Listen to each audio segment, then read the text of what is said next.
Welcome back to the IAM Winter Solstice Symposium, providing you a virtual gathering space during the midwinter winds. Please warm your hearts at our fire. We have 18 wise women presenting this year, and what makes this gathering special is that there's a group of dedicated fire tenders over at the Wind Clan that hold space for you and your healing and all of the blessings that you'll be receiving during these 12 days of this call. And today, I'm very excited to have Carol Woodliff with us. She's an author who's fascinated with the challenge of being authentically human while expressing our own spirit, soul callings. Her book, From Scared to Sacred, Lessons in Learning to Dance with Life, was a finalist in the Indie Spiritual Book Awards. Carol has been studying healing and creativity for over 20 years.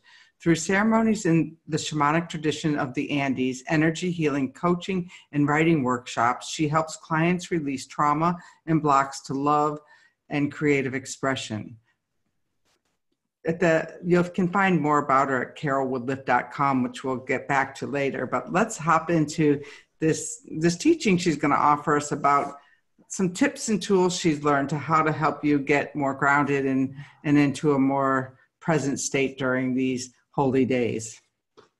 Well, Renee, it's such a pleasure to be with you again. And when I started thinking about winter and winter solstice, I started thinking about that it is time where we have a little bit more time to reflect. The busyness of being able to be out in the world in the sunshine after work, or that we come home and we kind of go into our cave, especially those people who live in, like, where I grew up, which was Rockford, Illinois. So that was, yes, I'm very happy to be in California now, but I understand that cocooning and the natural cycle of after you've harvested, you're thinking about what you're going to plant next year, but the activity level, goes down a little bit. And so it's a perfect time for us to look at, take some time and look at what's going on in our lives, or how we're being bandied about by influence that's outside of us. Because I think right now in the world, it's so easy to get knocked off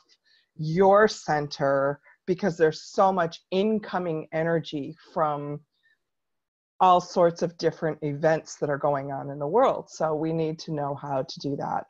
And something that I don't even know if Renee knows this about me is, before I studied shamanism, I actually studied hypnotherapy. And it actually was my lead into shamanism, because I learned trance state. And the things that I most loved about doing hypnosis with clients was guided imagery and journey type work, except I didn't know it was a shamanic journey at the time. So I'm taking a few tips from combining them from what I learned in hypnosis to what I know now, having been studying the shamanic path, and that to really talk about, what can we do when we're feeling off center, whether it's because of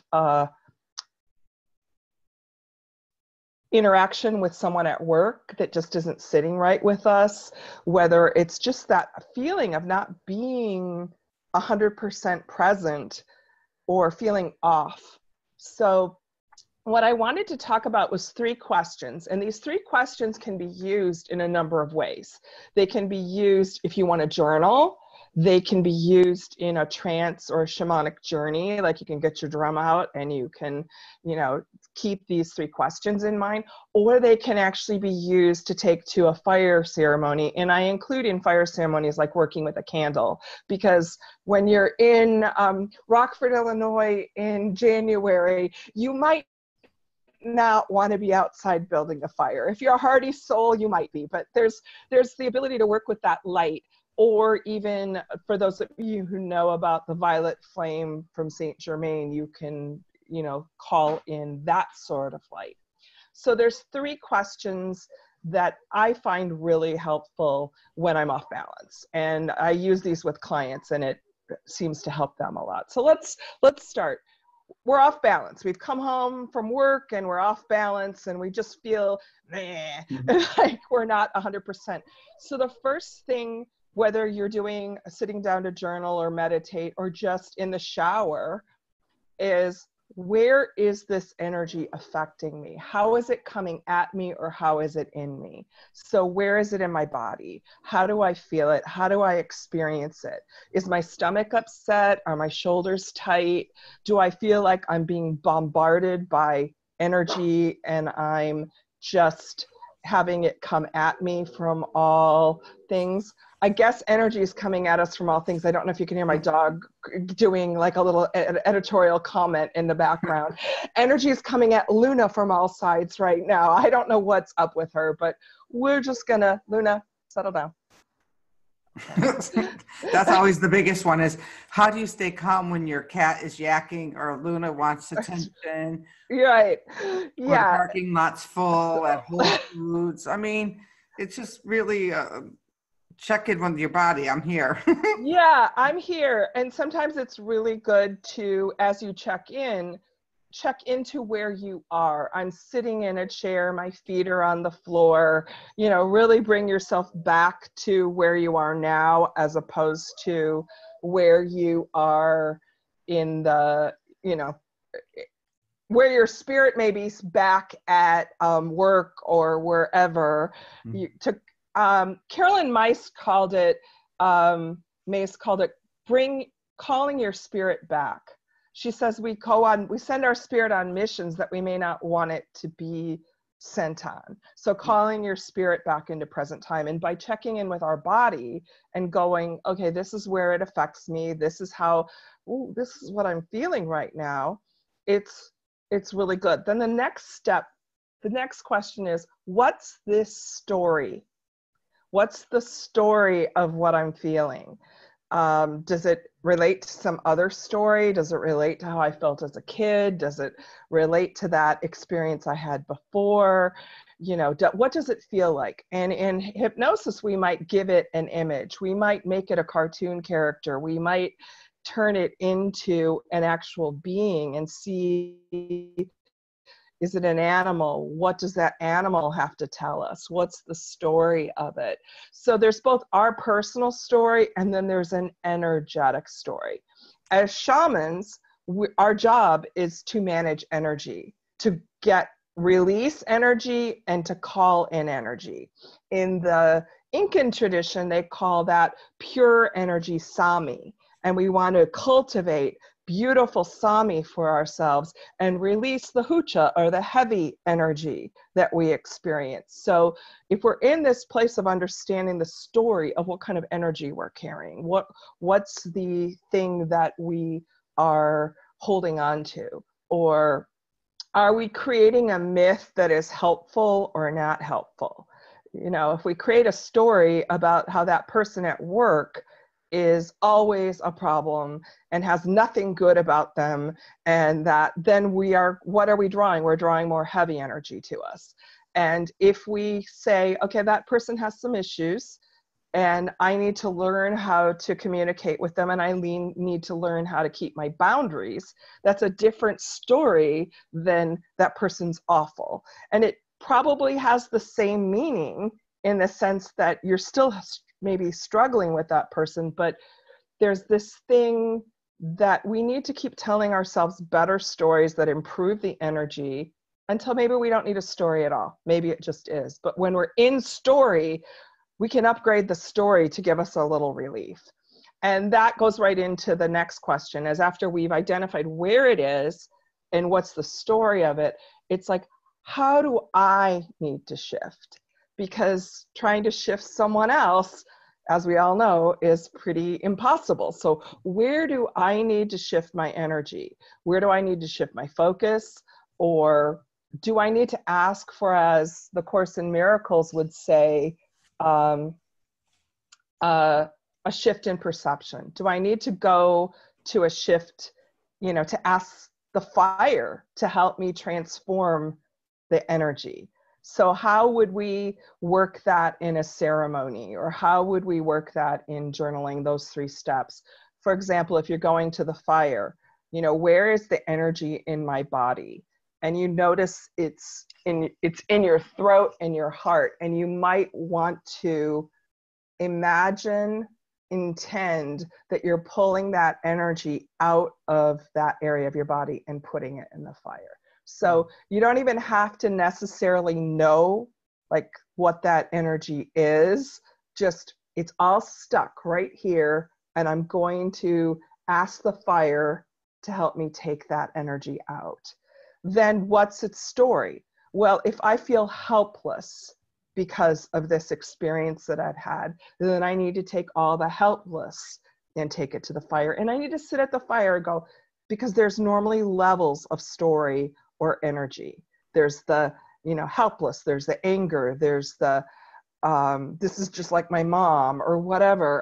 And all of that, we're just asking the fire to help work with. And if you're not a fire ceremony person, it can be prayer and meditation. Spirit guides come. This is the energy. Help me move this. Help me move what's in my body. Help me move what's in my, you know, story. And then give me an insight of how I should shift. What's my next step? Give me the next thing I need to do. Not the whole laundry list. Just give me one thing that would help me on this journey, and take that to the fire and say, I'm open. And then I normally draw in the light from the fire and say, I'm open to receive a shift. I'm open to receive an insight. And then sometimes it happens automatically at the fire, in the journaling, in the meditation, and sometimes it takes time. And so if it's taking time, we keep coming back to this in different ways. You know, I'm in the shower. I'm going to intend that I'm going to clear this space in the shower as I'm washing, and let whatever that energy is go down the drain.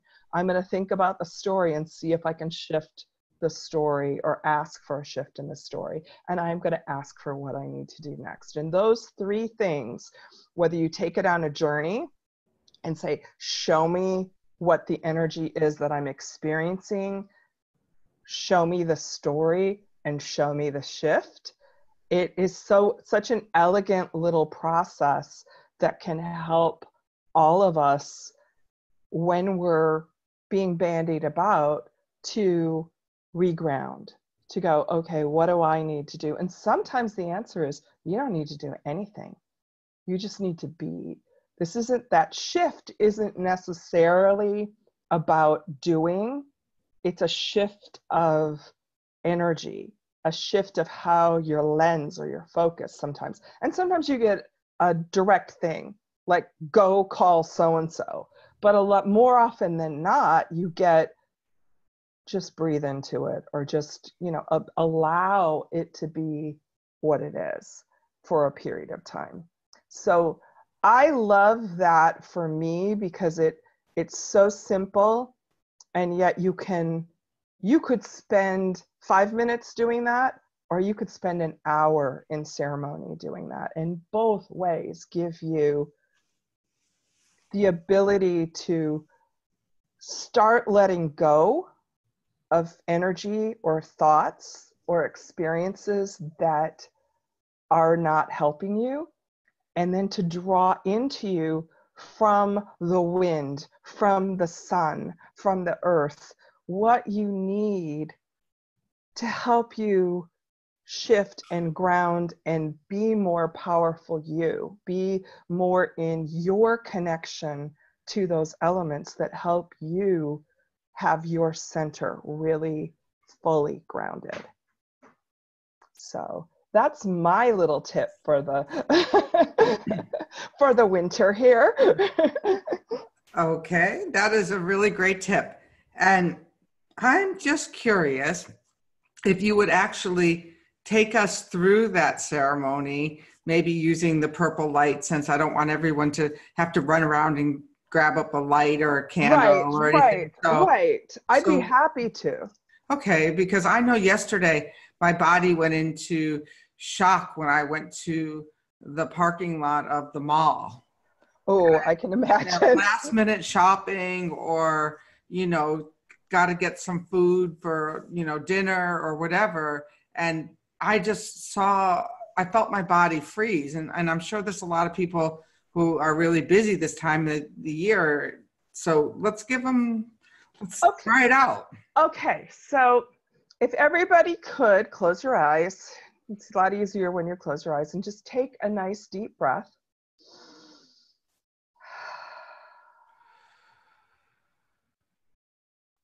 And notice where you are right now. Just feel your body sitting in the chair. If you're listening while you're around the house, just come into a stop for a moment. And then visualize or imagine or pretend that in front of you is this burning violet flame. This is the violet flame of Saint Germain. It's the flame of transformation. You can have a little bowl of it in front of you. It doesn't need to be huge. Just a violet flame, like you've built this little bowl of transformation purple fire. And now check in with your body and just notice where the energy of the day is sitting, where you're feeling off.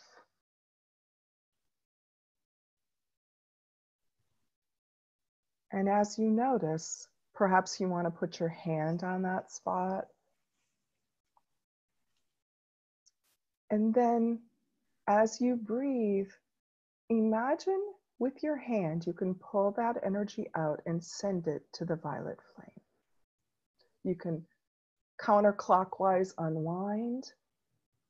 You can just imagine you're pulling the threads of that energy from that spot and send it to the violet flame.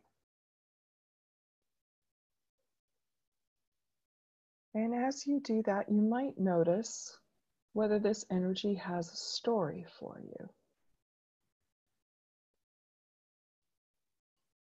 Is it like a cranky 2-year-old? I don't want to. Or is it just an overwhelm? Whatever that story is, I can't do all this. Whatever your story is about what's going on in your body or your life, then you can imagine that story going into that violet flame. It's just a story. We can make up a lot of stories. So just imagine you're asking that violet flame to do transformative work for you. You don't have to think up what the story is going to be. You're just asking for a shift in how you feel and what you're telling yourself about what you feel, or how what you feel presents itself to you in like a voice.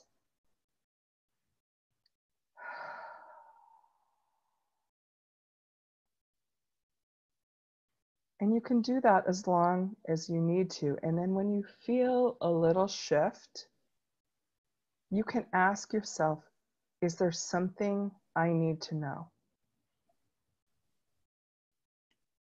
You can ask your spirit guides for the message. And you can imagine drawing that violet flame over you, into you, like you would at a fire ceremony, where you just bring some of that energy into you and you ask for the transformation to be in you, and you ask for what shift, what action, or what change in state of being is most helpful for you right now.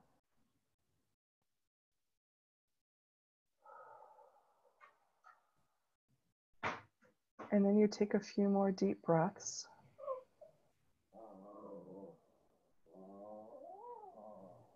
And then come back.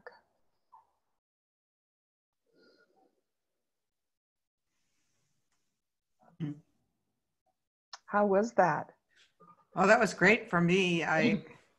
One of the things that I've been working on this final quarter of 2018 has been to create more spaciousness around my sacred practices.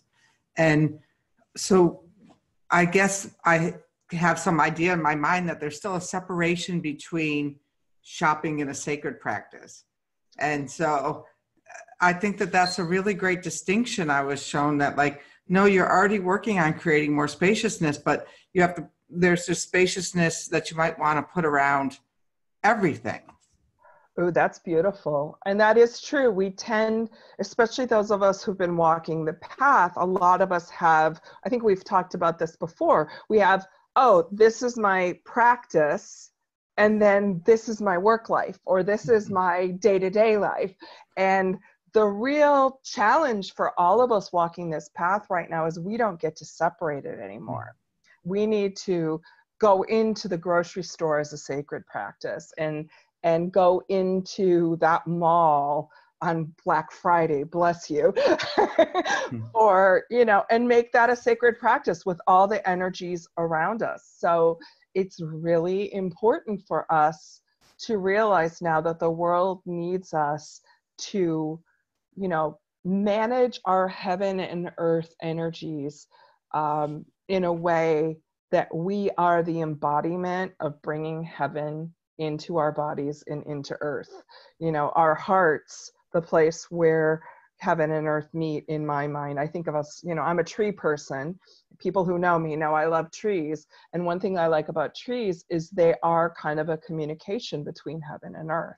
They reach up to the sun, they root themselves in the earth. And how do we do that for ourselves, where we're bringing that light energy and that the beauty of love and that into our hearts, so that as we walk through the world, it isn't separate, it's a sacred practice. And we have to give ourselves some sacred love too for not doing it perfectly. Absolutely. One of the practices I bring into the treatment center and to work is I have people draw themselves as a tree.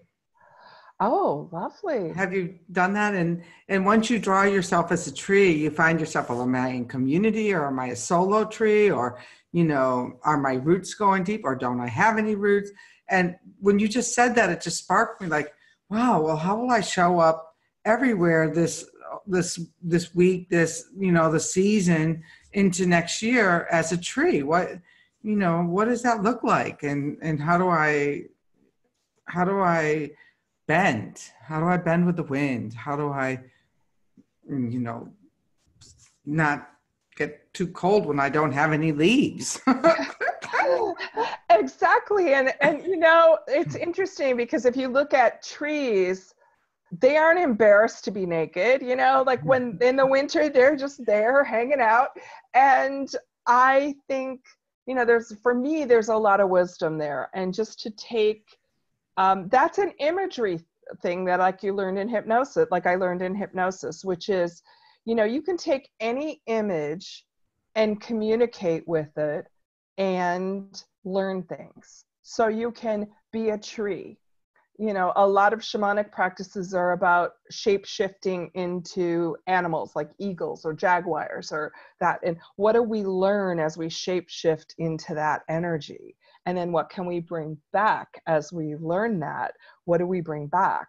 So the whole process of how do I need to shift, or what's its story, can be any image. And for people who don't see, some people, I'm not a big visual person. I'm much more a auditory and kinesthetic person.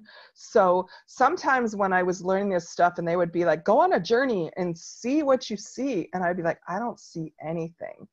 So I want to tell people who don't see a sensation, a color, a temperature. So if you're going in and you get, this feels so cold and tight, then maybe the thing is you want to intend to add warmth and flexibility. And you don't have to have a story about what this looks like. It's what it feels like, and how would you like it to feel differently, and what would you like to do to shift you know, that sensation of cold and tight and protective into, you know, warm, flexible, and open.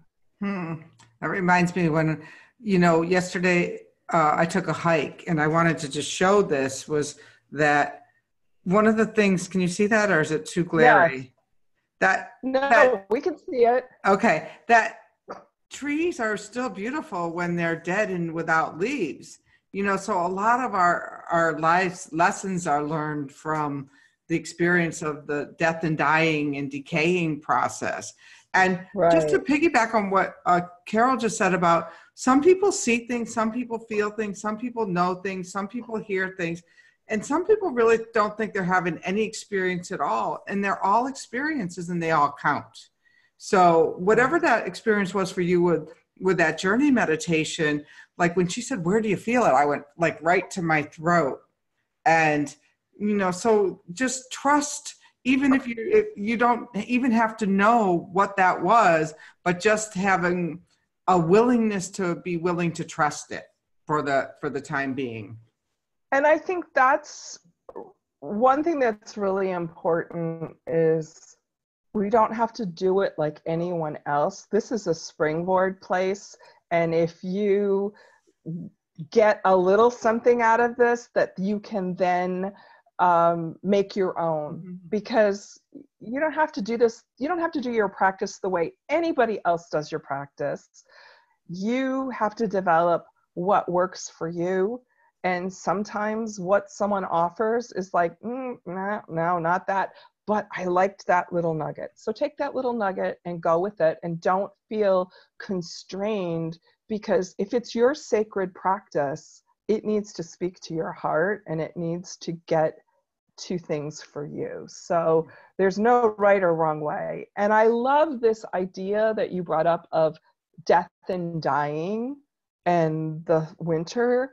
And I just like to remind myself, because I'm not really good at this, is that every year, every time we let go, every time we have a shift or a change, we're practicing dying. We're practicing letting something go.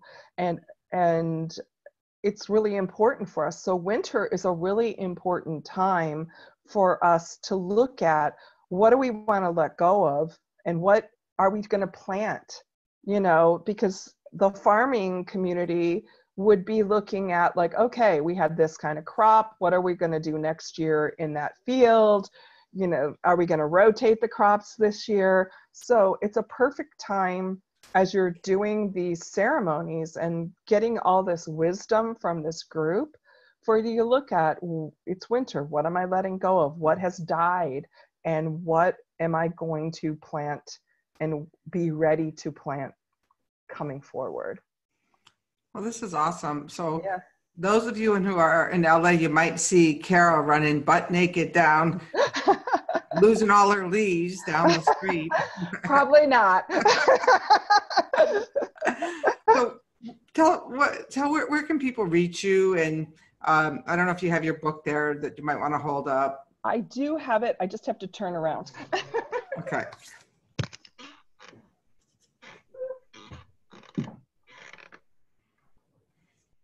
In this symposium, we're not selling anything. That wasn't elegant. I'm sorry. It was perfect. It gave me a moment to say that in this symposium, this is a gift from us. We're not selling anything. And that doesn't mean that you can't, be inclined to want to support somebody and buy their book, or, get a wind whistle if that's what calls to you. But just that this is a gift from us to you to help you navigate these turbulent winds of change that we're in. So show us your book and tell us about your website. Okay, this is From Scared to Sacred, and it is my journey of starting to listen to my own internal voice. And it's really what led me onto the shamanic path. And my website is carolwoodliff.com.